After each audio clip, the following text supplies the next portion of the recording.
This segment is sponsored by the Grand Haven Board of Light and Power. This is Public Power Week, and we're visiting with local utilities in the West Michigan area to learn more about the work they do. The Grand Haven Board of Light and Power is a 5-member elected board that manages all aspects of the production, distribution, and sale of electrical capacity and energy. In other words, they keep folks juiced up.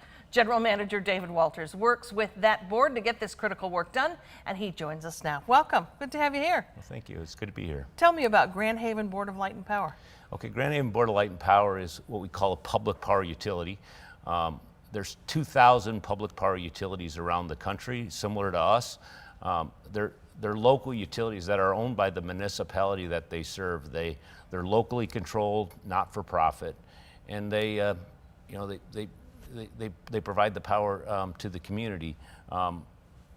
Grand Haven Board of Light and Power has been in existence since 1986, shortly after the Edison light bulb. So, we celebrated last year our 125th anniversary. We have about 15,000 customers in the Grand Haven area, Spring Lake, in Ferrisburg area, and we have 46 employees, and we serve about 15,000 customers, and we also provide about $2 million a year into our local governmental entity to help support the. So we're actually we're not really a taxpayer, but we're the largest funder of the general fund in the city of Grand Haven. Oh, very nice.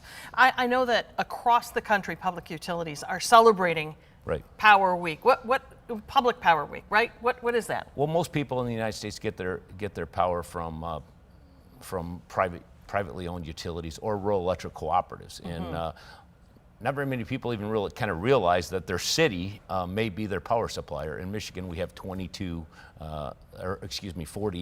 municipal electric utilities in the state of Michigan. Tell me a little bit about how your team is kind of transitioning to more sustainable power usage. Okay, so we do that primarily through what we call a joint action agency. So the state of Michigan many years ago formed an entity that we call the Michigan Public Power Agency, and there are 22 municipalities. They get together and they buy and sell power amongst themselves and with the outside world. And because some of these large projects are very hard for a small municipality to do, we do that together jointly with these other municipalities. And MPPA has been getting into some of the more renewable products because that's what our customers and our utilities want. We just bought into one of the largest solar facilities in Shiawassee County. So we're getting that power. It's currently about 4% of our needs. We also have bought into through MPPA, have gotten into some larger wind facilities in the Thumb.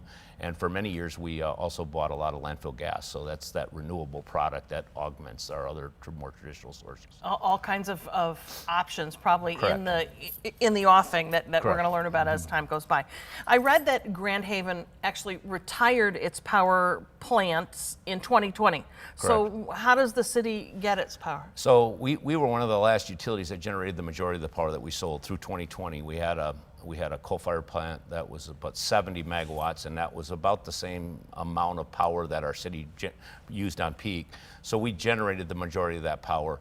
That plant became obsolete, and we shut it down in 2020. We needed to prepare for that because we had generated most of our power locally. So before we shut it down, we beefed up the ties with our regional grid, and then now we bring 100% of our power in from outside through those new transmission ties that we got to the regional grid. Well, happy Public Power Week. Thank you. Thank you for the work that you do. It's interesting and important. So thank you. Thank you. Appreciate it.